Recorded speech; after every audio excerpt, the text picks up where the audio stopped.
Like my nose started running. Hey. Hi. How are you? Oh man, you get to see my uncolored hair. That's cool. How is everyone? I need to pull up YouTube. Hold on just un momento. Por favore. I hope everyone's doing well. Oh, G, you're live. Good for you. I hope G's live goes well. I'll join it after I'm done here. Here we go. And then I can see My lovely chat. I really need some hair color, y'all. Boy, this is what I'm thinking right now. Let's make sure we go to live chat so we can see everybody. Let me back up a little bit. Man, I just look, well, clearly, I look better in the dark. No, I'm just kidding. Let's see. Wah! We're going to have to edit all of this. Ah! Do, do, do. Boop. Yay! Hi, T. Jennings. How are you? It's good to see you. It's good to see you, bud. I hope you had a good day. I hope you had a really good day. Thank you for coming. And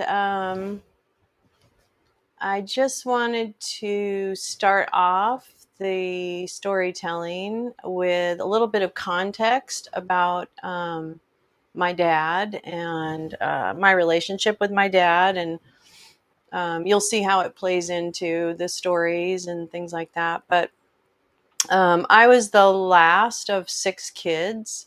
And so there was like a long distance between me and my other sibling.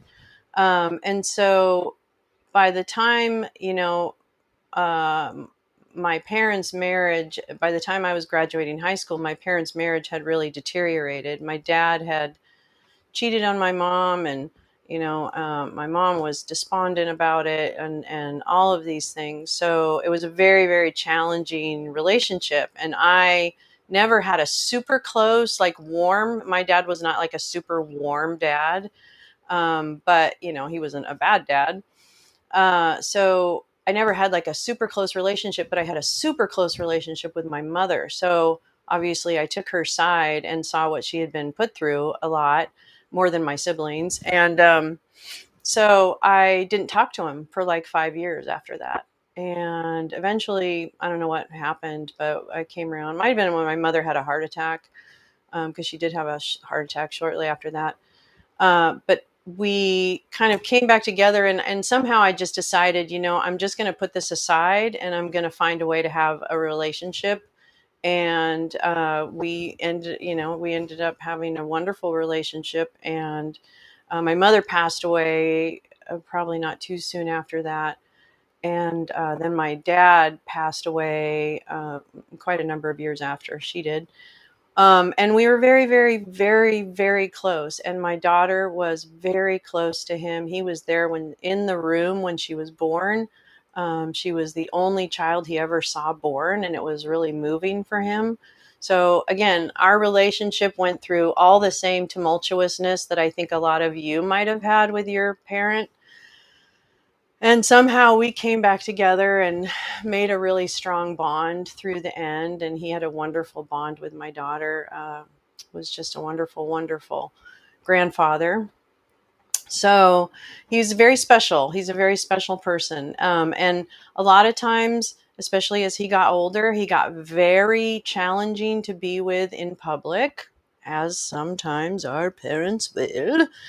And he would, like steal manchego cheese. That was his favorite thing to do. Somehow he thought he was getting away with something. I don't know. I actually don't know what the thrill of this particular shoplifting was with my father, but he would steal manchego cheese.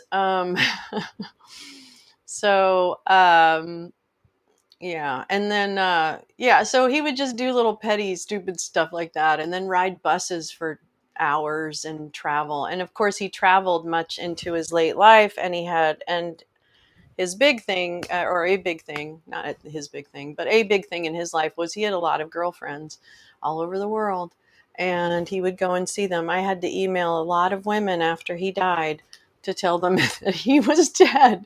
So I'm not kidding about that. So anyway, he was a bit of a Lothario, but he was charming and he was lovely and he was sweet. And I think most of all, he had a very deep, abiding commitment to world peace and to anti-war and to anti-armament. He quit his job or was fired for not working on military contracts when his company, which was an agricultural company, shifted gears in the 80s. So 70s, 80s, 70s. So he was a man of principle. And I think a lot of that is part of what I took away from watching him grow up. Now, don't get me wrong. I would yell at him mercilessly about how embarrassing he was. And we'll get into those stories later. But, and I would just be like, oh, God, Dad, please. Like it was just a real joke around the family about Dad and how frustrating he could be in public. Anyway, so that's a little bit of context for my dad. Now, the other piece of context that's important, especially for these stories, is that my father, although he wrote these stories about his experiences in the war, he wrote them mostly in the 80s, 70s, and 80s when he started taking like memoir writing classes. You know how a lot of senior centers have that, so he attended those to pick up girls. But no, he also wanted to write his stories, and he wrote a prolific amount of stories. And I'm only going to read a few of them tonight that are related to his time into the war. But there's a lot of stories, some that are not safe for work, so I won't be reading those. I'm actually a little traumatized to have read them myself as we went through his things. But that's another. Again, I digress. But he was a pretty cool dude. Yeah. So, but part of his experience in talking about and writing these stories is that he really rejected the term hero. He deeply, deeply rejected that term for himself. He didn't begrudge anyone else calling people heroes, but he really didn't think of him or his as soldiers as heroes, right? So and that to me is a complicated issue that we never got deeply into, but that was something that was painful for him. The other piece is he didn't really talk or go over his military service. And my brothers and sisters know it far better than I do. So I guess I'm saying this in the spirit of I may not be able to answer a lot of questions about like what rank was he and all that kind of stuff. But it's because he really didn't focus on that. He really didn't talk about the particulars of his rank and, all of those exploits. That was almost taboo. You know what I mean? In a strange way, like that wasn't the heroic, or that wasn't a piece to him. What he wanted to talk about was the people that he met and the experiences that he had and those things.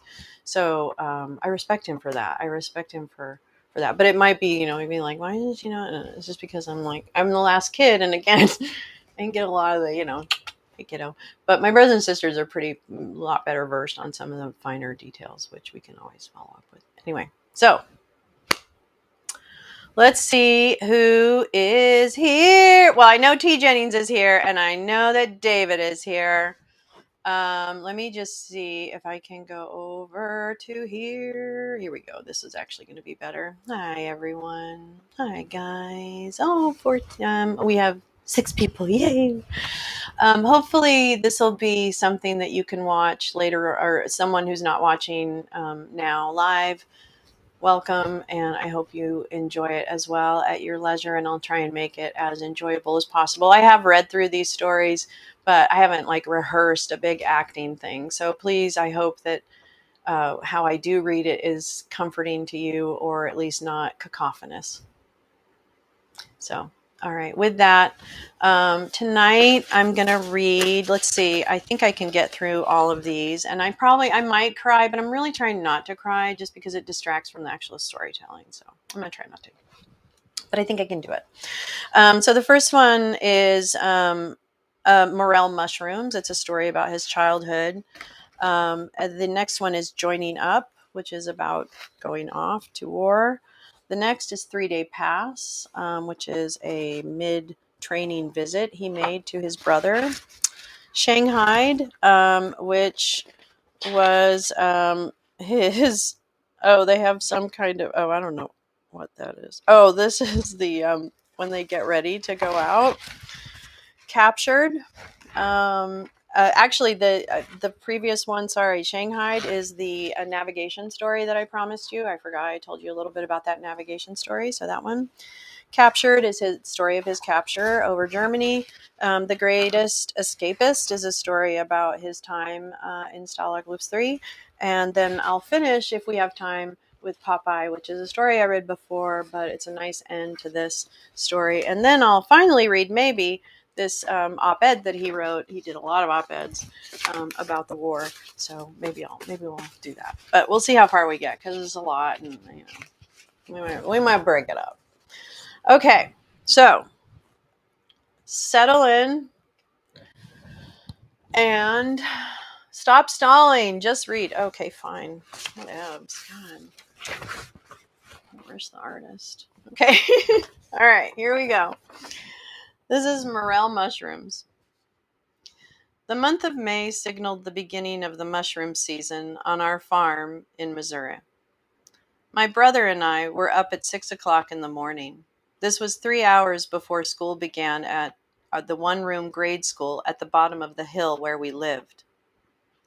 We ran up the hill behind our farm, past the sumac and the gooseberries, picking out rabbit trails through the brush for easier going until we entered the timberland covering about 20 acres of the farm. We dodged through dense growths of oak, birch, ash, and elm trees, finally stopping in a draw near the creek, which ran through our place in a cool, dark grove of pawpaw trees.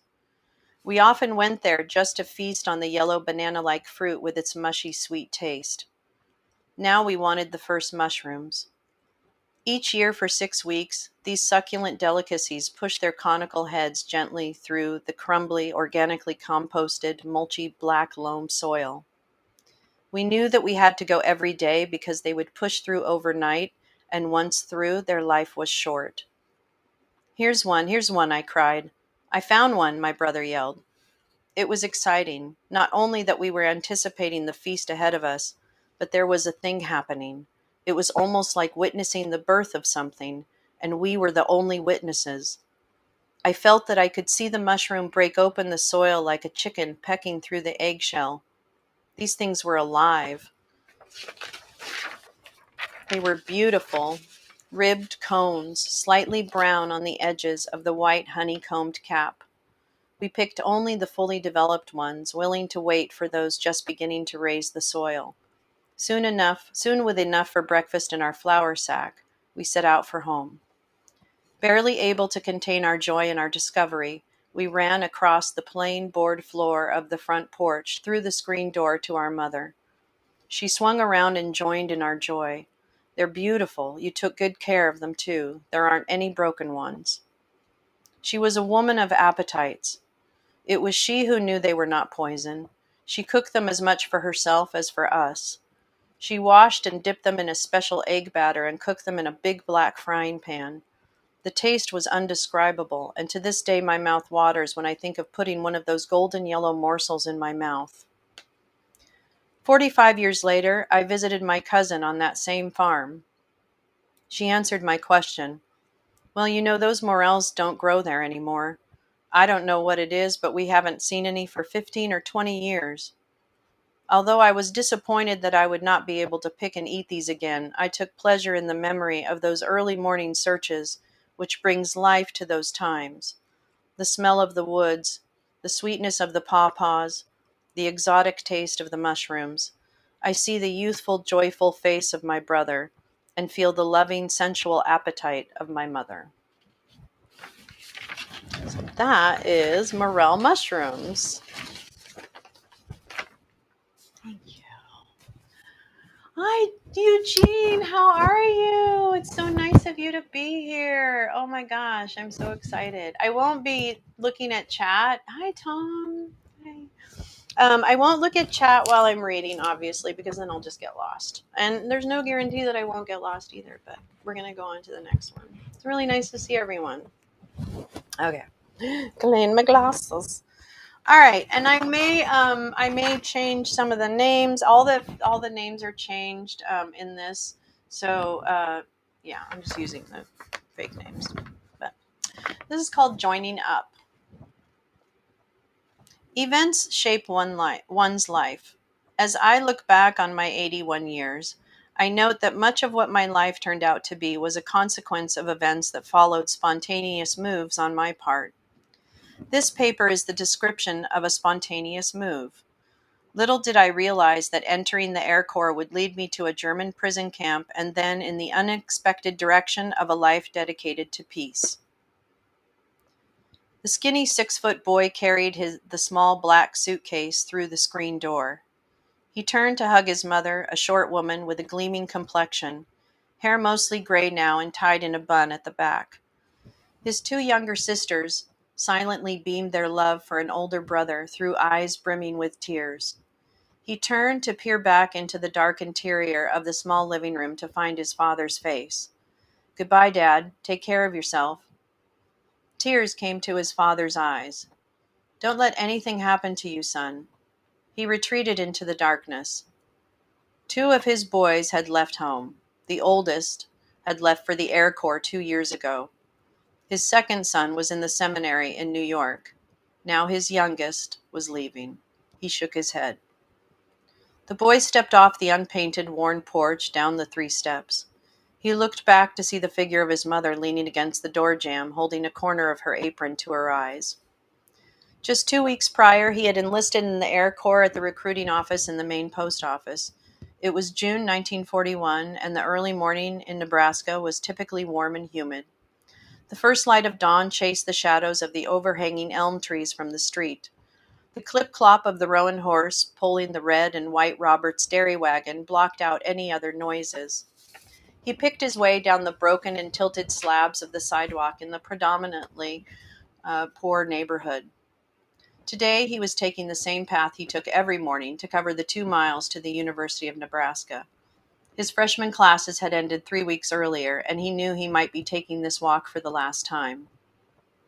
Down 20th Street, he walked past the darkened houses.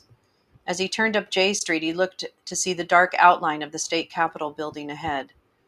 He passed the houses of his aunt, and a block later that of his grandmother, silent witnesses to his departure. It was too early to catch the streetcar.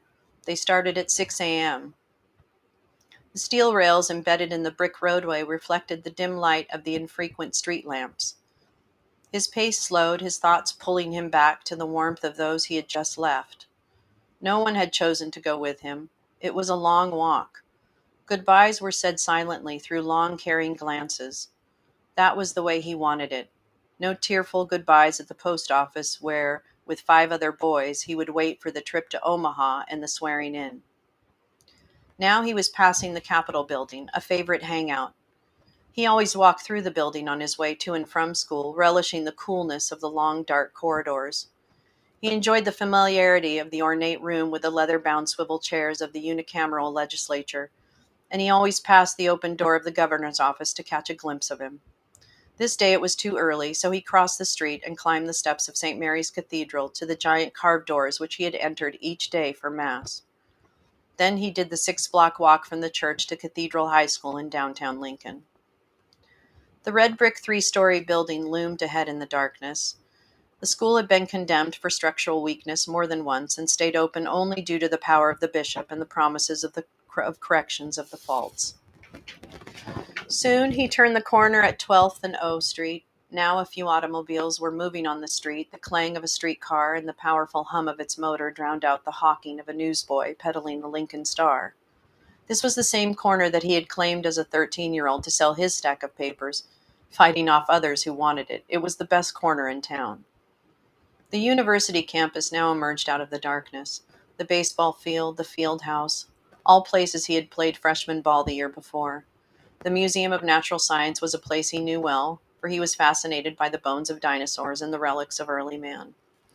He reached the post office and walked up to join the 5 other boys who were laughing nervously at some joke.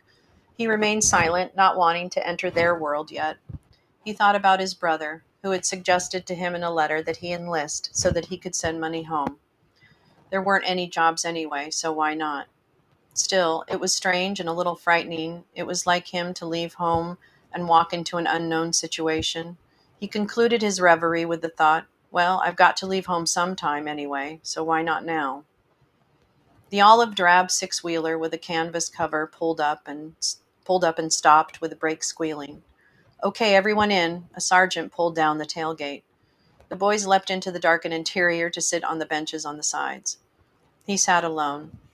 Silence fell except for one boy, who loudly proclaimed his desire to get started in the Air Corps. He thought how differently people handled fear, some with silence, some with loud noise. The truck jolted along the highway between Lincoln and Omaha, passing long fields of corn and wheat. Occasionally, they passed through small towns with ever-present silos. His first experience with a physical examination, Army style, was finally over. The 6 were back together in Army Air Corps khaki in a small room with an American flag and a white line down the middle of the floor. They all stood a step away from the line. Raise your right hand and swear allegiance to the United States. He fingered the new shiny dog tags hanging around his neck. He made out his number, his new identification. Now, before any of you are inducted into the Air Corps, it is necessary that you take one step forward and step over the white line. He looked at the others and with them stepped over the white line. That is his recollection. Hi, Jay Rance. I know I want a morale too. Yeah, really uses the darkened word. I mean, he was, a writer in progress, but he loved it dearly, so I think it's wonderful that he did it. I'm so grateful that he did it. Oh my goodness. Please, everybody, write down what happened when you were young. What a precious, precious gift now that he's gone, my mother's gone. We can't reconstruct a lot of these things. Thankfully, my brothers and sisters have a lot of this collected, but really grateful for this. I'm going to take a little Drink? Where's my little drink? Ow. Oh, I actually did it this way. But hi. Oh, thanks.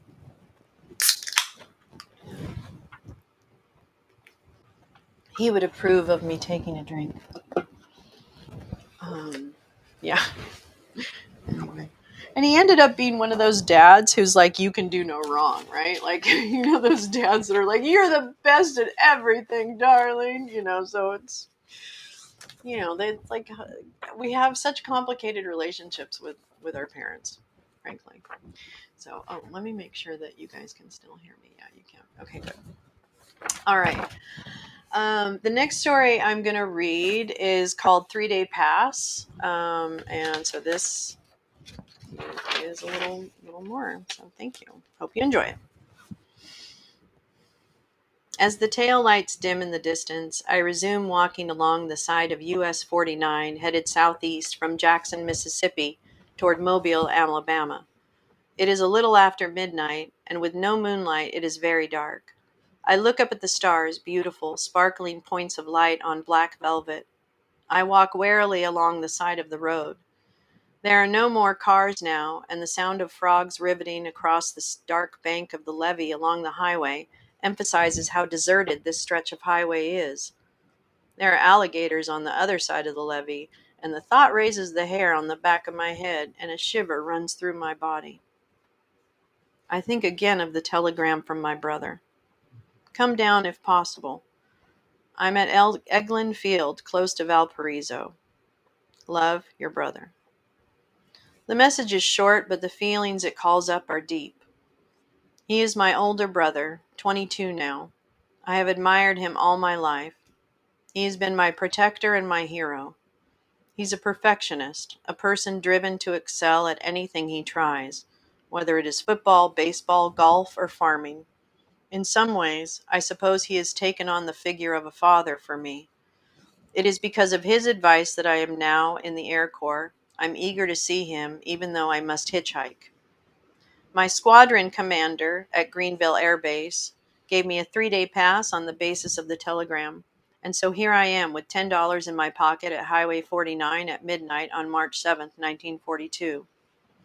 My brother is part of an all-volunteer group flying B-25s and has moved from Oregon to South Carolina and now to Florida, all within the last month. He cannot tell anyone what kind of training he is involved in. It is secret, but a climax is apparently approaching. Pearl Harbor is 3 months old. I feel hopeful I will get a ride. People are eager to pick up a hitchhiking soldier. I look back to see headlights wavering back and forth, and a dark-colored Chevy slides to a stop in front of me. "What's the matter, soldier? Lost?" 2 sailors in whites, both drunk, are in the front seat looking me over. I accept the attempt at humor, realizing this may be the last car for quite a while. "I'm headed to Eglin Field in Florida. How about a lift?" "Sure, if you can drive, soldier. We're too sleepy. We're going as far as Mobile." So I get into the driver's seat of the 1940 Chevy, and one of the sailors climbs into the back.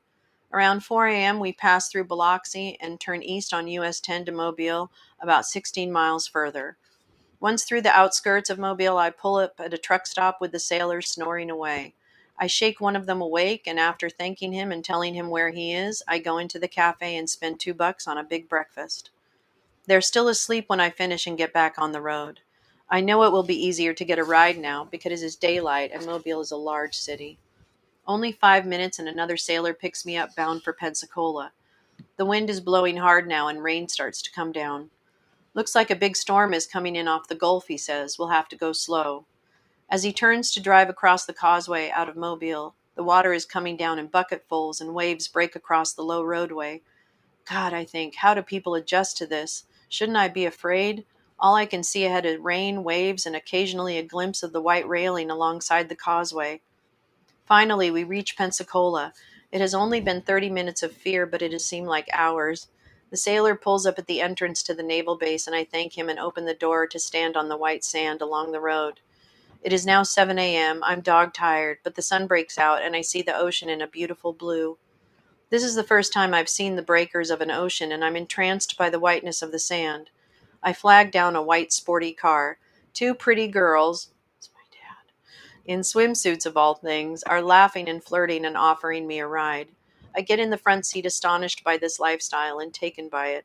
Resolutely, I get out at the main gate of Eglin Field, intent on seeing my brother. When I get to his barracks, I find he is down at the flight line, so I plop on his bunk, and when he comes in, he finds me asleep. He is an airplane mechanic like I am, but he has been at it about 2 years longer. I wake up to see him shaking my shoulder. He looks skinny. He has never weighed over 140 pounds, but now he looks like he has lost about 15 pounds from his 5'6" frame. I have seen him knock out guys who weighed 200 pounds, but now he looks tired. "How's it going?" he says. "I'm real glad you came down. I've got some stuff to talk over with you before you go back." I'm still drowsy, but see the worried expression in his eyes. "You can sleep up there," he says, pointing to the bunk above his. "This guy is gone for a week or 2. Come on, let's go over to the mess hall. I've got a meeting to go to." We walk across the sand to the mess hall. Entering, I see everyone is there, about 80 men, mostly officers in leather jackets, floppy flyers, caps, and white scarves. The way they are laughing and joking, I can see that they know and feel good with each other. I'm surprised that there is no officer enlisted men separation. My brother is a sergeant, a crew chief, and a top turret gunner. He introduces me to a lieutenant colonel, a short man dressed as the rest. His blue eyes look right through me. "Colonel Doolittle, I want you to meet my brother." The colonel speaks in a clipped voice. "Good, I'm glad to meet your brother. It's good to see you're in the Air Corps. Good luck to you." He turns to face the group. "All who are not part of this group must leave." All waiters, cooks, base personnel are carefully escorted out of the hall, including me. I feel disappointed, as if my loyalty is questioned. However, I go back to the barracks to wait for my brother. That night is the only night I can spend with him. He and I go to dinner at the same mess hall. He leans forward as he tells me of his plans to get a farm when he gets out of the Air Corps. His gray-green eyes light up as he goes into detail. "I'll need about 160 acres, hopefully in northwest Missouri where Dad's family grew up, with plenty of livestock and corn." My brother studied animal husbandry at Nebraska University and even went to the Future Farmers Convention in Kansas City. He is smart, but poverty has always intruded on his dreams. Out of high school in 1936, he had to join the CCC in order to get any job at all.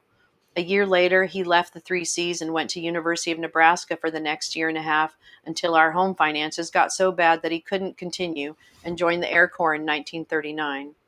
He sent money home every month out of his pay, which rose from $21 to $30 per month when he made sergeant.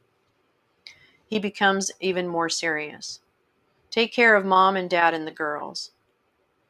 Why is he telling me this? I can't imagine what may prevent him from coming home, and I feel a premonition of some unknown danger to him. I feel privileged when he tells me he must go down to his airplane to add some gas tanks and asks me to go with him.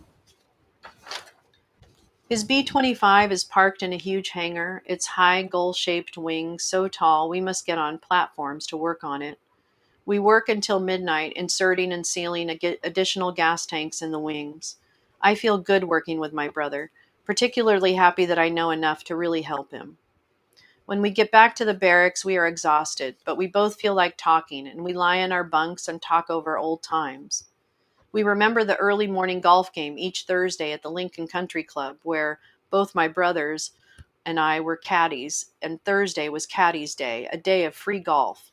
We would start at 6 in the morning when the grass was covered with dew and finish some 12 hours later as it was just starting to get dark. As we talk about it, I remember it as the single most beautiful experience that we all did together. Finally, we fall asleep, only to immediately hear the bugle call of reveille. It is 6 a.m., and now I know why my brother looks so fatigued. This assignment gives him a lot of pressure. He and I eat breakfast slowly, relishing the little time we have left. His attitude of concern has now made me aware that this mission, whatever it is a dangerous one. We leave the mess hall and I say goodbye. He hugs me, an unusual gesture for him and me. I hate to leave, but must get back on the road to Greenville. My pass runs out today. This was the last time I saw my brother. On April 18th, 1942, Doolittle raiders bombed Tokyo, taking off from an aircraft carrier in the Pacific. Don and one of the other 80 men I saw in that mess hall that day were killed in a crash landing in the China Sea when his B-25 ran out of gas on its way to safety in China. The Japanese captured the other members of his crew but did not acknowledge it for 3 years until they announced their execution. This still left my family without knowledge of my brother's death until 1945, a few months before the war ended. Ironically, I learned of this in 1945 in a German prison camp. Major, nicknamed Tokyo Jones, one of the most flamboyant of the pilots who survived the Tokyo raid, was shot down and captured by the Germans in 1945. On a cold, rainy night, I found him in a tent in the same prison camp as I, Stalag 7, this time in Musburg, Germany. I crawled into Jones' tent through the mud and darkness. In the light of a flickering lantern, Jones, recognizing how painful this would be to me, departed from his usual boisterous and gregarious nature, and gently and carefully told me how my brother had been killed. This was the saddest night of my life. I left the tent crying. That is the story of my brother. Yes, he was my uncle was part of the Doolittle raid. War is hell. Hi, Lee. Hi. Good. We're good. We're doing good. We're making good time. All right. Okay. The next one, I may have to edit this. My dad, he gets a little spicy. Okay. Actually, this is a very good story. Okay. So this is Shanghai. And this is when he is on his way. I believe they're going. This is their first. I think it must have been the first time they went over to Europe. So, I mean, the only time he went over to Europe. Okay. Here we go. It is January 1944 in Tampa, Florida. Air Force pilots, navigators, and bombardiers join here with each other and with enlisted men who will fill out a crew of 10, which is the full crew of a B-17 Flying Fortress. This is the final combat training before taking the B-17 overseas to fly combat missions over Germany. When I arrived from Navigator's Training School in Monroe, Louisiana, it is raining buckets of water, and of course the Air Force is not ready for us at MacDill Field, just out of Tampa. So we move into tents at Plant City, a muddy park and quagmire right in the middle of Tampa. The rain causes little rivers to rise around and through the tents. The nights are cold, and even with bitching and all the jokes and liquor, it will be a long 3 weeks. Finally, the canvas-covered trucks from the motor pool pull up, and we are on our way to MacDill Field to meet the other 9 men who will form the crew of a B-17. Everyone is serious, quietly sizing up one another, realizing that their life may depend on the other person. Our pilot and co-pilot exude confidence, and I immediately like the bombardier. The navigator and bombardier occupy the plexiglass nose of a B-17. Consequently, I am glad to find that Jim is a quiet, intelligent, and easy to get along with. Each night, about 10 o'clock, weather permitting, Jeep drivers pull up in front of our quarters, and once we are aboard, they drive wildly down to our plane. Sometimes it seems that this trip is more dangerous than flying the missions. Everyone gets on board with his parachute and Mae West life preserver, and that isn't easy. To get into a B-17, you don't take a ramp of steps. You walk under the plane, open the hatch, reach above your head, grab the sides of the opening, and chin yourself, parachute and all, as you pull your body through the opening. We take off and fly for about 6 hours, simulating a bombing run with New Orleans or Havana for a target. On the fourth flight, about one-fourth of the way through the training, we take off on a bombing run to Havana. It is an uneventful flight, and we correctly bomb the beautiful city of Havana, which my father dearly loved Cuba. When we land, about 4 o'clock in the morning, we all go off to our quarters and sleep. At 6 a.m., I wake to see a sergeant shaking my shoulder and hear that affected, overpolite voice used by master sergeants and highway patrolmen. Sir, the group navigator, Colonel Rosenblatt, wants to see you in his office right away. Groggy and puzzled, I get up, pull on my flight suit, and get into his jeep. Soon I am in the office of one infuriated colonel. Lieutenant, we lost a plane last night on its way to Cuba. It was near your plane when we lost radio contact. Did you get any mayday or distress message? And why didn't you turn in your log after the flight? I stammer, no, sir, no distress signal. We never turn in our log until morning when we get in that late. Well, Lieutenant, maybe you will remember to turn in your log next time. Pick up that parachute over there in the corner and walk around the airfield until I tell you to stop. I look at the pile of parachutes and flush, my blood rising. Colonel, you can take that parachute and stick it up your ass. That's my dad. He looks like he is about to explode. Lieutenant, you mean you refuse to obey an order? Yes, sir. It's chicken shit. Sergeant, take the lieutenant back to his quarters. Lieutenant, this is going to be a sorry day for you. I stumble out the door after the sergeant, wondering what the hell I am in for now. It isn't long before I find out. I have barely filled my tray at the mess hall when a master sergeant comes in, shouting loudly, "Is Lieutenant so-and-so in here?" He has orders, cut within the last hour, sending me immediately to join another crew in Savannah, Georgia, a port of embarkation. Realizing where the power is, I return to my quarters, clear out my gear, ride to a waiting airplane, and arrive in Savannah before 11 a.m. that morning. When I meet my new crew, I can tell they are really nervous about me. The navigator they had gone through training with had a death in his immediate family and has been scratched from the crew. Now they had me, the unknown quantity. Of course, I am no better off. Due to the fact that I have been shanghaied, I have missed a very important part of my training. I missed learning about the gyro compass, a device that is not affected by the magnetism of the polar region. I am to really feel this loss. The morning after I joined the crew in Savannah, we take off for Newfoundland.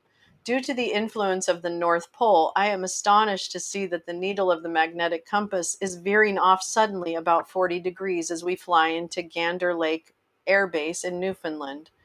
When we get on the ground, I tell Jack, the pilot, Jack, I can use radio and celestial navigation and dead reckoning. This is where you set an initial course and correct it by estimating wind drift, but I cannot use this gyro compass. Well, we can't use the radio for security reasons, but we are first going to Iceland. Maybe you can get a landfall off Greenland or read the wind off the Whitecaps. Well, as luck would have it, we have a cloud cover above and below the plane. The magnetic compass is spinning and useless, and I begin to sweat. About 1,000 miles out, the cloud cover breaks temporarily, and I shoot a star fix. When I plot it, it shows that we are on our way to Africa. Now I really do get panicky. Can we really be that far off course, or have I made a mistake in my star shots? Clouds again obscure the stars in the sea. Jack, I call over the intercom, please correct to the left 80 degrees. There is a long silence. Are you sure? Jack, I got a good 3-star fix, and that's what it says. Okay, you're the navigator. When Jack turns the B-17, silence pervades the intercom system, and each crew member holds his own counsel. For 2 hours, I find no way to verify my one fix, and I check and recheck my figures. When we come in over the snow-covered capital of Iceland, I draw a huge sigh of relief, and everyone finds a voice and welcomes the new navigator. So that is funny. Hi, Marie. Oh, bye. Hi, don't go. Bye. Oh, yeah, he's funny writer. Bye. I'm gonna take another drink. Take another little drink. Woo. Okay. All right. Well, this is good. We only got a few. Now, these one gets a little bit longer, so I apologize. But this one's called Captured.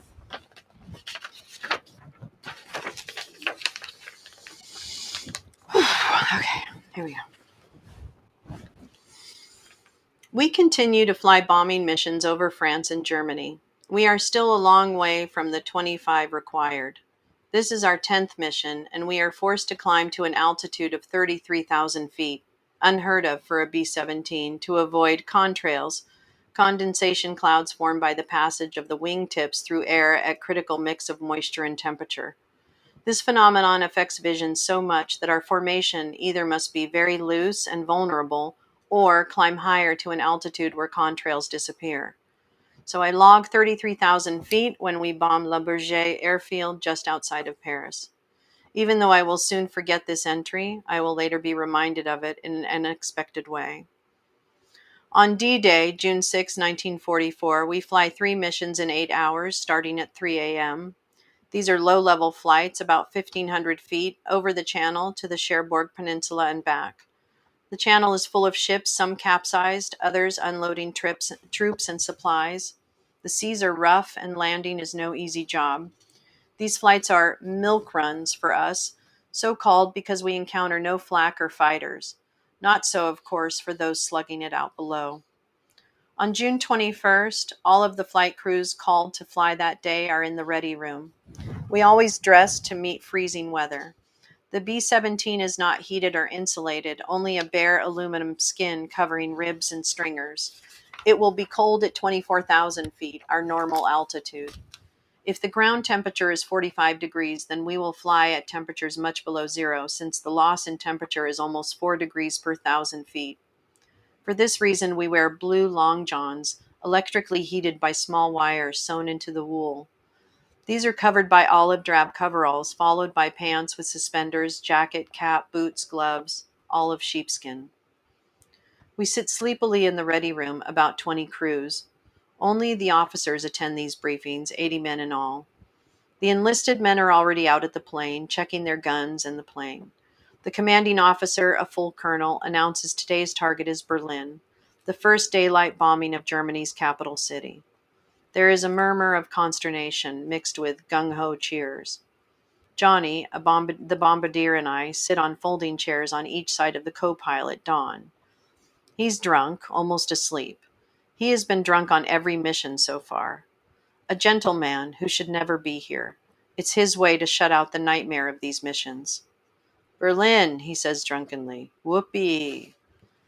We pull him down as Jack, our pilot, turns with a frown from down the aisle. Jack is from Pawtucket, a straight-laced guy who for good reason sees no humor in his co-pilot being drunk all the time. Don will be of no help to him. Meanwhile, up front on the stage, the weather officer confesses to a problem. This is such a deep strike that he cannot be sure of the weather over the target. This information comes from weather planes, clandestine radio stations in Germany, and our planes returning from missions. He finally decides it's a go. The group chaplain leads a prayer for a safe return, and the Catholics among us receive communion on the way out the door to our planes. There we sit as the mission is scrapped 3 times and each time called back on. Our 13th mission, and we know it's jinx now, but no one will say so. We pick up an escort of P-51s about halfway to the target, who escort us within 30 minutes of Berlin. Then they wag their wings in a reluctant farewell and leave before their fuel range is used up. It looks good, a clear day, a beautiful day, as I look through the plexiglass nose at the checkerboard below and the lazy clouds above. Just a perfect example of the strange mix of beauty and obscenity that permeate these missions. When we reach the turning point, which begins the 10-minute run before we drop our bombs on Berlin, the flak begins. Little bursts of black, becoming so dense that it looks like a black carpet over the city. Johnny and I exchange glances and shake hands before turning to sit out the 10-minute ride on this explosive carpet. We take a hit on number 3 engine, forcing us to drop below the formation. We are alone over the target as we drop back. We decide to make the run even though the lead plane has the only bomb sight in the group. Johnny directs Jack to line up on a railroad yard. He chortles with glee as he lines up his knee and toe through the plexiglass nose and pushes the button. His crude bomb sight works as we watch the explosions below. This triumph is short-lived as we leave the target area and see the German fighter planes swarming and circling, looking for a cripple like us. Johnny and I man the 50 caliber machine guns which protrude through the nose, one on each side. Every 5th round is a tracer to assist in aiming, and soon we shoot a plane down by whose gun I don't know. Our tail gunner, Bill, gets 2 more. Don opens his cockpit window and starts shooting wildly with a 45 caliber pistol, still drunk, yelling obscenities. We are shot through the midsection. The radio operator is so panicky that he bails out. He was injured on the first mission and has never gotten over it. Danny, the ball turret gunner, is hit badly. Jack tells him to bail out. We lose a second engine and now must drop even lower. I become confused and scared as Jack first tells us all to bail out, then changes his mind as others call to tell him to make a run for Sweden. We can make it, Johnny yells. I put my chest chute on and off 3 times, breaking into a cold sweat. Finally, there is no more indecision. We are too low for parachutes to open and have only 1 engine left. We prepare to make a crash landing with our backs against the bulkheads, sitting facing the rear with our knees drawn up. I grab Johnny's hand. He looks at me with that "it's been good to know you" look. Jack picks out a barley field surrounded by small trees. The trees break the fall and Jack makes the best landing he's ever made. As we jump out of the plane, we gather at the tail to make plans. We decide to go by twos and divide up the escape maps made of rice and escape kits containing concentrated food and suicide pills. Bill and I decide to join forces. Suddenly, there are sounds of dogs barking and bullets whizzing around our heads. We drop and crawl through the barley field, which fortunately is about shoulder height. We all go into a nearby forest and lay under bushes for hours, while armored cars unload soldiers and dogs on a road about a 1/4 mile away. It's unbelievable that they miss us, walking within 50 feet sometimes. We lay there, barely breathing, for 8 hours until darkness. The soldiers have left. We take off in twos, hoping to see each other in Sweden. Bill and I travel only at night. He defers to me, an officer, but he is completely unafraid, calm and clear, which gives me more courage. A West Virginia coal miner's son, he is of solid stock. We travel north toward Sweden, hoping to stow away on a Swedish boat and get across the Baltic Sea to neutral Sweden. It has been done before. The first night we travel until midnight under a bright moon. We discard the bulky sheepskin outer garments, and we soon get cold when the temperature drops to about 40 degrees. We huddle together for warmth. The next day we wake to see we are in a forest, with rows of trees about 15 feet apart as far as we can see. I have never seen a forest planted in regular rows before. We move slowly down the corridor to enter another barley field. In a valley about 1/4 mile away, we can see men and women cutting the grain with scythes and sickles, others scooping it up and tying it into bundles. Still others in horse-drawn wagons pick up the bundles and haul them to a small town in the near distance. There is much loud talking and laughing. I look at Bill in surprise, wondering what century we've stumbled upon. The peasant garb and implements make this appear to be the 19th century. Reluctantly, we lay down in the yellow barley to sleep. As darkness falls, we move again. The moon is obscured, and it is almost too dark to travel with safety. We move through a group of shadowy structures into an open field. Suddenly, the whole world explodes. Around us, the shadowy structures erupt with bright flashes and hollow explosions as anti-aircraft batteries throw shells far into the sky. As they explode above in tiny flashes, we glimpse British bombers completing a nighttime bombing of Berlin. I think again how beautiful this is and yet how insane. We fall to the ground until the shelling ends. We are in the middle of a large circle of guns, and as the guns become silent, we carefully move between the structures without being stopped. We pass through a kohlrabi field and gather some heads to eat later for the moisture and nourishment. We continue north for 4 days. On the fourth night, we come to a river or canal about 50 feet wide. We strip down to our underwear and attempt to throw our bundles of clothing across, but they fall short, so we jump in to save them from being carried downstream. As we wade out the other side, we are near exhaustion and freezing. It is about 40 degrees, but the water is colder. We can't stop our teeth from chattering. Bill, I say as we stumble onward, we have got to find a warm place to dry off. I make out that a large mound ahead is a haystack. We crawl in and soon are warm and shortly fall asleep. I wake up to the sound of a dog barking. I can see daylight through the hay, and I see a figure of a man driving a pitchfork right at my face. I hastily brush aside the hay and shout, "American, American!"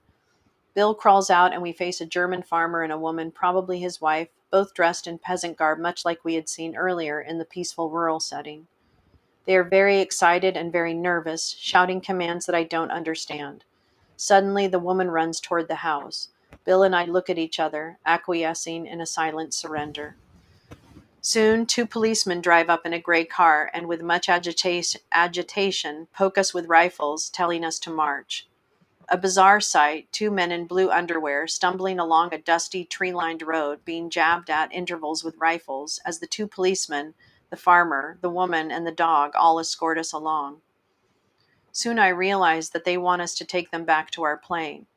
I know that it is now some 50 miles back toward Berlin, but I also know that I couldn't find it in a million years.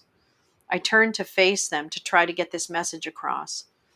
One of the policemen reverses his rifle and slugs me in my left shoulder with the butt, knocking me to the ground. I know my shoulder is broken from the sound and the pain. The policeman becomes red with anger and levels his rifle at me. The woman jumps in front of the gun, shielding me. She yells at him, and finally, to my relief, he lowers the gun. I silently thank this woman as I get up and we all move back toward the farmhouse, about 1/2 mile away. We are shoved into the back of the gray car and driven into a small town a few miles away. It consists of probably a dozen commercial buildings, mostly of stone, a granary, and a few houses.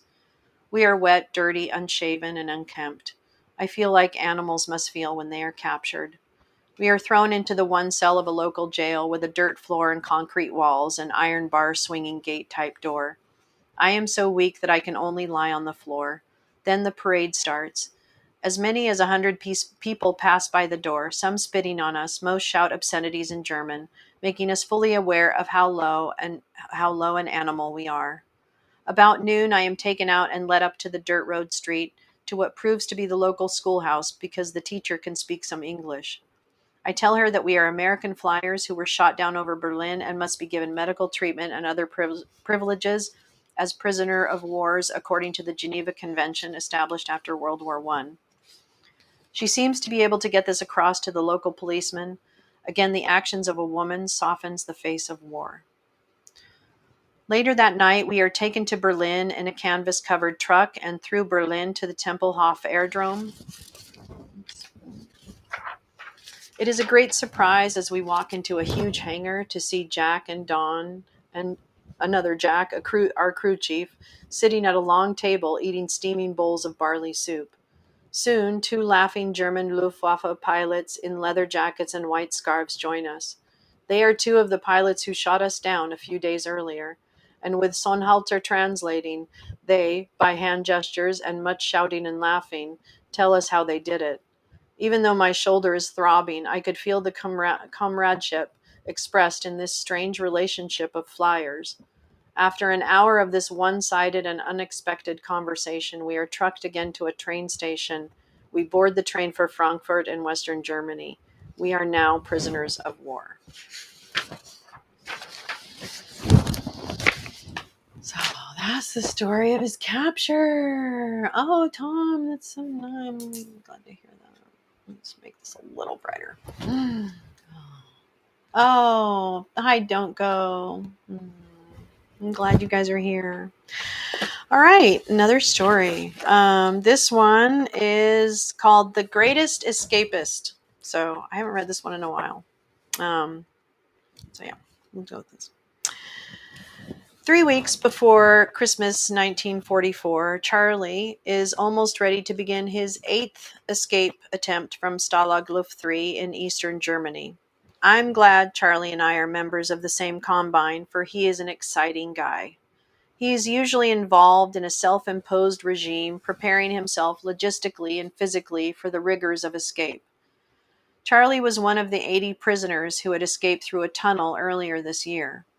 Along with the others, he was captured and spared from execution by chance, as the Germans shot every other person in the lineup of those captured.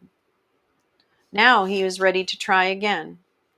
Another Combine member, goes by Pappy, was a telephone lineman in Mississippi, and he will cut the main power line to the camp exactly at midnight. Charlie and his partner Dan will burrow through the 2 feet of snow under the single strand warning wire and then another 20 feet to the main fence. With the power off, the electrified fence can be cut through and they will get out before power is restored. Everyone in the Combine has helped Charlie in some way.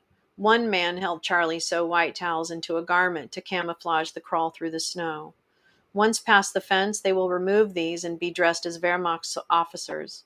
Since I resemble Charlie, I agreed to a suggestion that I answer for him in the inevitable roll call when the Germans check to see how many have escaped. This will confuse them temporarily and give Charlie and Dan more time to get away. I make this unplanned commitment as time is winding down, and we are all surrounding Charlie at about 11 o'clock with last-minute suggestions and farewells. Charlie turns to me in a quick movement and says in a soft voice, "Thanks. I'll look you up when we get back to Missouri." The lights go out right on time. For 2 hours, they stay out all over the compound, and in the darkness, my hands get moist and my throat dry as I try to imagine the roll call confrontation. Will they recognize me immediately? And what will they do? It is not a game. The lights come back on and the Germans find a break in the fence. All lights are turned on in the entire 2,000-man compound. Over 100 guards rush in double time and spread out in each barracks to get everyone ready for a count. The Gestapo arrive in a big staff car with a swastika flying. They do not appear at any military prison except for an escape attempt. In our barracks, we are all rousted and lined up alphabetically down the long aisle in the center of the building. I see that each prisoner is stepping into a room at the end of the barracks as his name is called, repeat his name, and step out in about 20 seconds. As I walk to the door, I see one man behind a table and 2 guards, one on either side of the table. I step in and give my name, have it checked off and step out, get back in line without being noticed, and soon am near the door again. I walk in and answer, "Charles." The guard looks up, carefully and suspiciously, it seems to me. My palms are wet and my heart thumps loudly. He says, "Gut, raus." I move slowly back to my combine. For 3 hours, there is constant excitement as guards are everywhere, looking in every corner of the barracks and beneath it. At 6 a.m., we line up for a second roll call. This time, I'm recognized immediately as an imposter on my second appearance as Charles. The guards grab me by both arms and drag me down the aisle, while my fellow prisoners boo and insult them. I'm frightened, but try not to show it. The guards shout at me in German all the time. They are dragging me through the front gate to the commandant's office. There, I'm face to face with the feared Gestapo. I decide to refuse to answer any questions. After all, what can I say? I don't know which way Charlie has gone. The Gestapo man has the coldest eyes I have ever seen. I know he could have killed me without a quiver of remorse. You know we can shoot you for aiding an escape, don't you? Do you want to get shot? This is in perfect English. I shake my head, really too scared to talk. Which way did they go? How were they dressed? Tell us before we shoot you. I'm completely afraid now, but since I cannot tell them anything, I continue to be silent. One of the guards throws me to the floor and raises his rifle. I think it's over for me and wonder why I agreed to do this. Get up, Schweinhund, or you will go to the cooler and stay there. Maybe that will change your mind. The guards lead me away to solitary confinement, known as the cooler. I'm still trembling, but I feel relieved. I'm still alive. Each day I can leave the 12 by 12 concrete cell for 15 minutes of exercise and toilet. I go through this for 3 weeks, losing weight and getting weaker for lack of food, when they bring Charlie and Dan into the cell next to mine. I do not see them but can shout to them. Although they are dead tired and starving, neither has lost his spirit. Charlie shouts, "They would never have caught us if we hadn't screwed up on our German. Here we are in this train station in Dresden, trying to catch a ride farther west, but there's so much chaos, you wouldn't believe it. All trains carry now are troops and supplies, and each has a military officer checking passes and papers. He didn't like our German, and even though we ran, we were caught. We were caught by soldiers." Charlie and Dan are scheduled for execution by firing squad. Miraculously, they are again spared. The Russians are so close that the German High Command makes a sudden and unexpected decision to move all the prisoners to a camp near Munich. We move out a day before their scheduled execution. I will never forget Charlie. When I get home to Missouri, I got a card from Charlie. It said, "Hey, I told you I would make it. Come on down to St. Louis. Let's talk over old times." You see, he finally did make a successful escape. On the way to Munich, he jumped off our boxcar and joined the advancing Third Army 6 months before the end of the war. That's the escape artist. Woo, we're almost done. Okay, so now I'm gonna read Popeye, and this actually directly follows the story I just read about Charlie. So hi Rip, how are you? Hi Jen, so nice to see you. So nice. Okay, so this is Popeye, and this was a very popular story with him. This was a really important story when I was growing up. He talked about this a lot, so enjoy it. It's December 1944. I'll be 21 in a few weeks, prisoner of war in one of many German camps. This one is Stalag 3, not far from Frankfurt on the Oder River. We call it the Country Club, which simply reflects that putting a stand-up comic twist on a miserable condition, a liberal sprinkling of irony, goes a long way for the general morale. We're in combines of up to 15 men each in barracks of more than 300, 10 men in mine. Total population of the camp is now about 4,000, half U.S. Air Force, half RAF, and adjacent compounds. My 9 pals have made for me already an amazing brotherhood. All having been shot down, all captured, there is a common bond in our need to protect and nurture each other. The B-17 bomber crew that I was part of crash-landed after bombing Berlin on June 21st. Upon landing in that barley field, we split into pairs aiming for an escape north to the Baltic and neutral Sweden or Norway. On the 4th night, the tail gunner and I, crossing a wide river, lost most of our clothing as the water got really deep, but we made it to the far side and hid for the rest of the night in a haystack. Barking dogs and stabbing pitchforks awakened us along with the guttural shouting of German farmers. As I think back to that morning now, my best memory is of us stumbling along, prodded by the rifles of police determined to get back to where our plane went down. Let's see. Oh, I'm missing a page. Oh, okay. Well, we read that part. Okay. Oops. Oh, actually, I am missing a page. Okay. Well, anyway, we'll move on. All right. Okay, he goes on to talk about the gentleman who ran the camp, Popeye.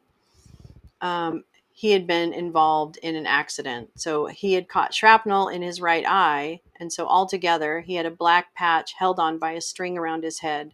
And his piercing look at each of us from under his German visor. From the beginning, we called him Popeye. He was about 5'8" and 160 pounds of muscles of iron and nerves of steel. It is his job to keep us alive and as well as possible, and to keep us from escaping. He is fair but tough, always serious, never smiling. He walks among us, sizing us up and making sure that anyone that needs medical attention gets it. Gradually, I realized that I haven't had the hostile feelings that I automatically expected toward this man who has power over us. Popeye is winning my respect. He is the true soldier, with complete allegiance to his country and to his superior officers. I am only 4 days out of the cooler for having helped the second escape effort of Charlie. Let's see, I want to make sure I don't go over the stuff we've already been over. He's going over the same story.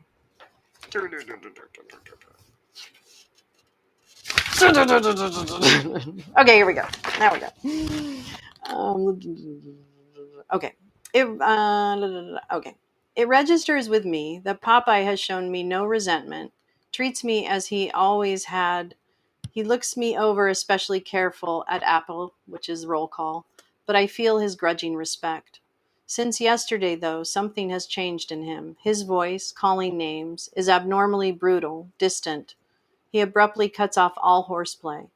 At one point, I see a quick, surreptitious wiping away of tears. As he moves among us, he speaks to no one, and his words to the guards are minimal. Shortly, we have an explanation.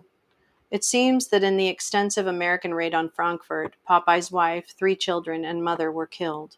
I'm sad for him, so obviously shattered. I feel that for him the war is over, and he has lost. Since September, the Russian army has been advancing on Germany, as have the Americans. Ben now brings us the news that the Russians are less than 100 kilometers from our camp. Would they overrun our camp soon? Would the Germans send in troops to resist? Would they move us? These thoughts and others flood my mind. Whenever I've needed help, I would usually turn to my older brother. Sadly, he was one of the few airmen killed on the Doolittle air raid in Tokyo nearly 3 years earlier. Don was always my model, courageous, soft-spoken, a man of conviction. His advice would be do your duty, help your country. Loyalty would be the right course. I'm brought rudely back to the present as Ben further announces that the German High Command has decided to evacuate our entire camp. Popeye rallies from his sorrow, assuming his normal demeanor to announce that we must be ready to march tomorrow. Our compound first in the morning, the other later. He reveals no details. We know nothing of the destination, though the scuttlebutt is that we're heading southwest. So at 7 a.m., we are roughly 2,000 men marching into the desolate landscape, Popeye in the lead at 10 degrees below zero through heavy swirling snow. Is it possible that we are to walk to Munich 500 miles to the west? The sudden move has apparently not allowed local authorities to arrange shelter or transportation. Is anyone really in charge? The general feeling of fear and uncertainty is as chilling as the fierce cold around us. After some 15 to 20 miles, carrying packs on our backs stuffed with the remaining food parcels, precious letters, mementos, we learn that Popeye, good old Popeye, has managed to have us spend the night in a large Lutheran church. As we approach, the doors are flung open and we fill the pews and aisles. All available space is filled with our bodies as we collapse in overcoats and packs. There is some kind of irony in this respite for us in a house of worship. I think more than a few prayers will be silently offered. Only the next morning I hear that all were not able to get in, 4 men freezing to death. Day 2. At 7 a.m. again we move out, bleak white as far as we can see. Suddenly wagons are passing us, piled recklessly with chairs, stoves, all kinds of house furnishings. Wobbly wagons pulled by teams of straining horses, snorting white plumes into the frigid air. This area was Polish before the Germans took it over in the early stages of Hitler's expansion. I catch only glimpses of men and women, mostly old, hidden in the jumble of their belongings. Now and then I see the dull, fear-filled eyes of a child. I wonder if these Polish peasants feel they may be safer with the Germans than at the hands of the attacking Russians. They have my deep sympathy. A few hours into this second day, as the guards try to keep the ranks together and moving, shots suddenly ring out from the rear of the column, which is strung out to almost half a mile, due to a straggling of the weak and the sick. A frustrated guard has shot and killed two men who couldn't keep up. We fear more gunfire as other prisoners rush at the guard. But Popeye is there immediately, furiously reprimanding the guard and moving him to the front of the line. Increasingly, it is clear to me that this man does much to take the sting out of our god-awful predicament. Our friend John can no longer walk, and we're not about to let him be shot. We take turns carrying him on our shoulders. As darkness falls, we come upon an empty warehouse. It's ours for the night. Without insulation or heat, there is not a lot of difference from being outside. The hairs in my nostrils freeze, even breathing is painful. But we shift constantly from one foot to the other, finally huddling across the great floor. It is, after all, better than being outside. I find renewed hope in the unselfish sharing of the body heat and the energy of the little food we have left. Together, we may survive this. Day 3. Though the snow has stopped, under our feet it crunches and squeaks in the continuing cold. My feet are like wooden blocks, long past feeling. We're underway for an hour or so when I suddenly hear and then see a convoy of track-laying trucks churning snow into our faces, the wheels half in the ditch and half in the road. These are elite SS troops. Striking in all white uniforms, they leap from the rear openings, huge football player types, young and very physical. As they charge into the nearby woods, we speculate that this is a last-ditch stand for them against the Russians. What a waste, I think. They will never surrender, and they are outnumbered probably 50 to 1. Their lives for their Fuhrer. I notice Popeye turning sadly back to his task. About dusk, we are passing through the small town of Liegnitz. I thank God when we learn that we are to stop for a rest. We break out the little remaining bread and cheese. With a guard following, I go across the road to a building for some water. It's a pottery plant. Incredible warmth greets me as I step inside. Though no one is working, the kilns are throwing out heat. Through the doorway out there, I see Popeye in animated discussion with a big man in work clothes. I run the water slowly to watch. The man is red in the face, suddenly throws up his hands in a gesture of giving in and stalks away. Soon Popeye has us moving into the plant for the night. The warmth and the running water produce a euphoria in all of us, in spite of being down to the last crumbs of food. Our collective spirit is lifted. As we bed down, I tell John about the earlier scene outside the plant. Amazing, he exclaims. The character of this man. He works this hard for us when we're responsible for his family being killed. You're right, John. You know, I don't think half of us would have survived the nights without him hustling those places for us to sleep. I'm sorry to see that John is in really bad shape. Gradually, I feel my feet thawing out and fall into a deep sleep. Day 4. Waking up in the morning, though, something in my gut is not good. I'm woozy and I have diarrhea. It's a strain for me to keep up with the group this morning. In the early afternoon, we stop at a rail yard where Popeye disappears into the main building. In a few minutes, as we hear orders being shouted out, he emerges and circulates from group to group with the news that he is getting a 20 boxcar train for the rest of us for our trek to Munich. I let my racked body sink into the wet snow in relief. Popeye's announcement sounds like heaven. About 2 hours later, the train pulls up in front of us. The boxcars look familiar to me. I think they're the kind my father used to call 40 and 8, because they were made to carry 80 mules or 40 soldiers in World War I. I hope I'm wrong, because I count only 20 of them, which would mean 100 men in each. That turns out to be close. There are at least 80 packed into ours. The men make room for John and me to lie down. The tired bodies swaying in unison above us are silently upright for the long journey, too weak for talk, resignation on their faces. The rattling car is at the same time freezing cold and stuffy, soon stifling with rank body odor. As my diarrhea has its way between rest stops, I conclude that it's probably dysentery. I'm so weak, faint, and dehydrated. At some point on that long ride, we have learned that we're to end up at Stalag 7A in Moosburg.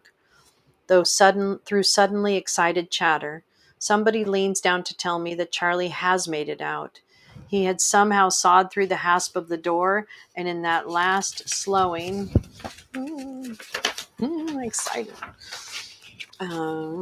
slowing grade, jumped out into the night, leaving the message that he hopes to hook up with Patton's Third American Army 50 miles or so to the west. God give him speed. We disembark at Munich, what is left of it. The devastation is shocking.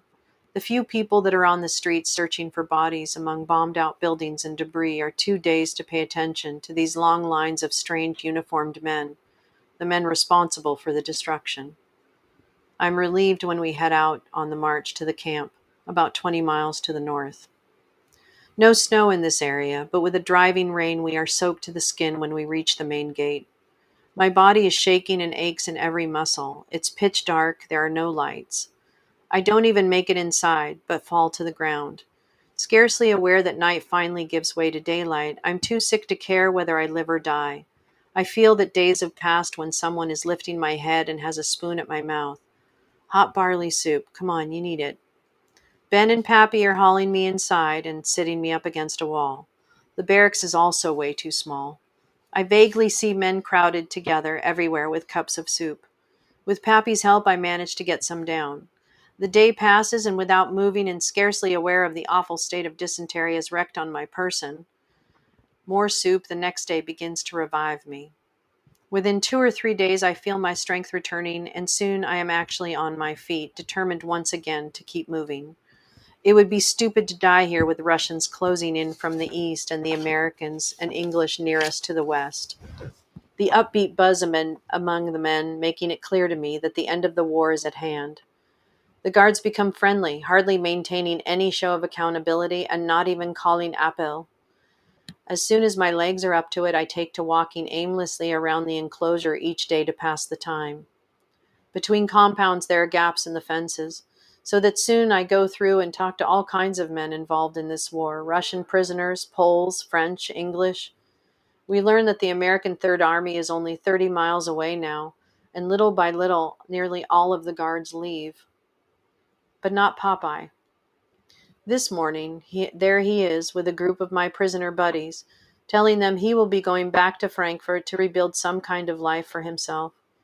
He need not fear the American army. He knows that none of us would point him out for arrest. I move in to wish him well. I hope in my firm handshake he will read all that I don't trust myself to say without emotion.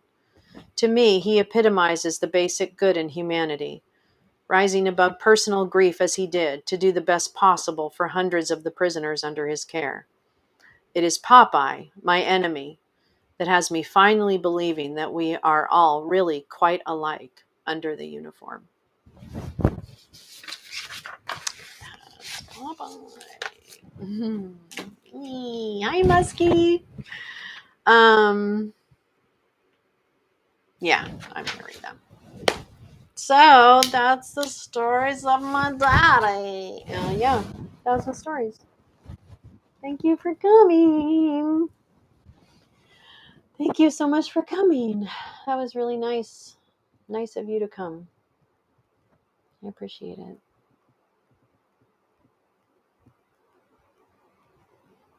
I hope you enjoyed them. And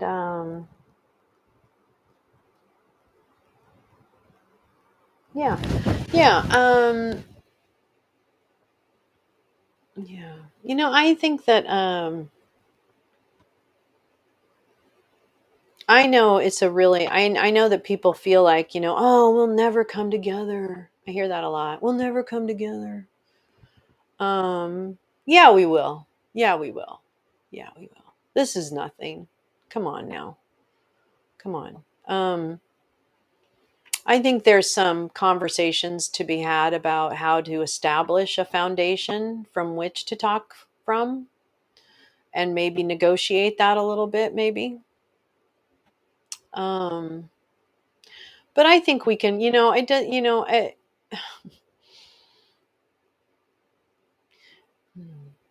I think we can come together. I think we can. I think that fundamentally, I would ask, I mean, I don't have the answer. I don't know. I don't have the answer. Demographics is destiny. Old people have to die off. Yeah. Yeah. But there's some young people that trouble me. Not young, maybe 30s and 40s. But no, but I think it'll be fine. I think it'll be fine. I think it'll be fine. I think we need to learn to live and let live a little better. And by live and let live, I don't mean, tolerate. I don't mean that at all. I mean, um, I mean, live and let live and ensure that everyone has rights, even people you disagree with or think are so wildly different from you that you couldn't possibly have anything in common with them. And that perhaps at one point you thought something that they do is evil, but maybe now you're willing to rethink that maybe it's not evil. And maybe they're just people trying to live their lives just like you are. And I'm not great. I'm not perfect. I'm not anything. I'm actually fucking flawed as fuck. But at this end of the day, I at least want everyone to have the same rights. That's all I want. And I just want us, to have health care and yeah, so I'm not yeah, I'm not mean. I'm trying to be mean. But we can get through this. We can. And people aren't stupid if they believe the big lie. They're not stupid. They might be being stupid, but remember, I don't think people are stupid. I think sometimes they're being stupid. So, and we don't have to shame. I don't think we need to really shame people all the time. Maybe I do it sometimes. I'm not going to lie. But that's more for me than it is for them. And I can admit that. But yeah, so maybe I need to make some admissions first. Do you want to come over and say something, Sam? No, you're just looking to jump. So yeah, that's my pops. That's my pops. Yeah, he's fun. Yeah, it was kind of like being there. Yeah, I like the way my dad wrote. I really do like the way my dad wrote. He wrote like it. You did feel like you were there. My daughter filmed him actually. Okay, so this is a funny story. Um, So my daughter wanted to be in film since she was a little kid. One of the first things I bought her, because I was a mother who drank too much and tried to buy my child's love kind of thing. I bought her a little video camera back in the early 2000s. And she made movies from the time she was literally 4 years old. Like she would shoot just Barbie movies and shit and whatever. Okay, so anyway, but then in eighth grade, I think, she actually filmed my dad before he died. Very shortly before he died, actually, um, telling the Popeye story. So we have him on film telling the Popeye story, which is really amazing.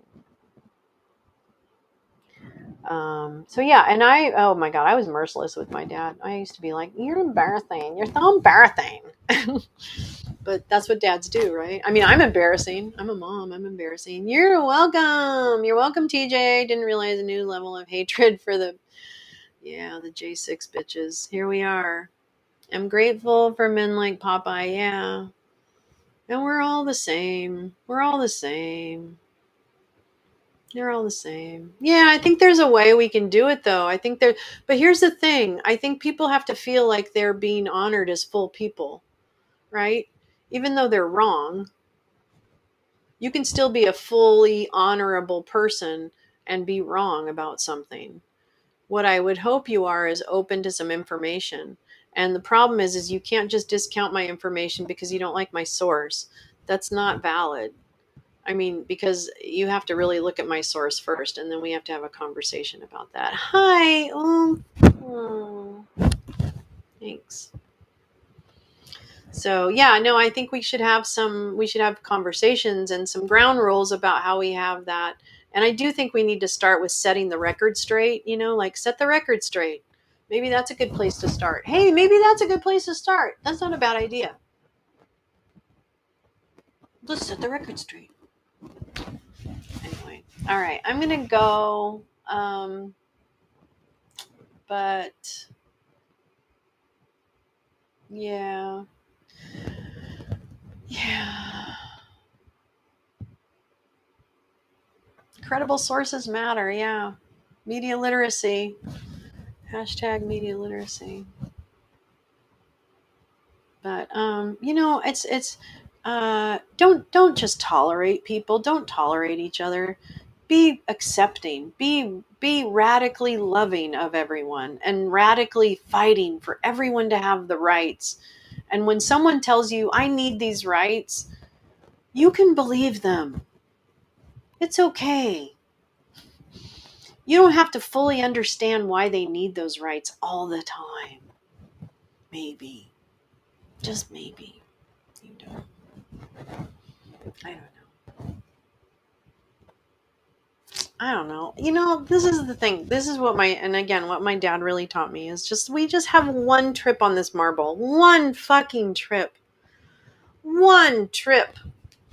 You have to make it as full of love and possibility as possible. Like, that's the point of being here. Like, he would always ask, why are we here? Do you know why we're here? He would annoy me, right? I remember he told me this story. I told you that story last time. He would ask every fucking person we would met, grocery cashier, waitress, waiter, busboy, bus girl, bus man, bus person, I don't know, like everyone, why are we here? Why do you think we're here? And I would just be like, oh God, please don't talk to strangers. But now I get it. Now I get it. Now, sorry. Now I know why he was doing that. Now I know why he was doing that. Because he wanted to talk to people. He wanted people to feel heard. Anyway, so make people feel heard. There's my advice. There's my takeaway for tonight. Go make someone feel heard. Okay, so here's the plan. I know I'm getting emotional now. Okay, here's the plan. Tomorrow night, I don't think I'm going to do a lounge tomorrow night because I think I'm going to go out to a club with my girlfriend and possibly my daughter. Crazy. It depends on how, that's always a crapshoot. But anyway, so I might be going out tomorrow night. And if I can take it with me, I will, but it won't be a typical lounge. But Saturday night, I'm doing testing a Saturday night show. And it won't be like trivia and like straight up politics and like panel-y type stuff. I'd like to leave on Friday nights for Lolo's Lounge, keep that somewhat sacred, and have Saturday night be a total hangout, like just chill. We'll get a bunch of people up, we'll just talk and laugh, and you know what I'm saying? Like anybody that wants to, or nobody, and you can just watch me talk to the screen. I don't care. Or we'll bake or we'll do something. I don't know, whatever. Or, whatever. But that's what I think I'm going to do. All right. Thank you. Thank you guys for coming so much every time. And be good. And it's just an app. It's just an app. Don't worry. Don't make it serious. Don't make it serious. But tell someone that they're important to you. Okay? Tell someone they're important to you every day. Like someone, I don't care. Like change it up. But you just don't know what that does to people, and it just changes their entire life. And why not change someone's entire life if you have the power to do it and it's not that big a deal? Hello. Anyway. Bye. Oh, we get this off Monday. Yes. Okay, bye.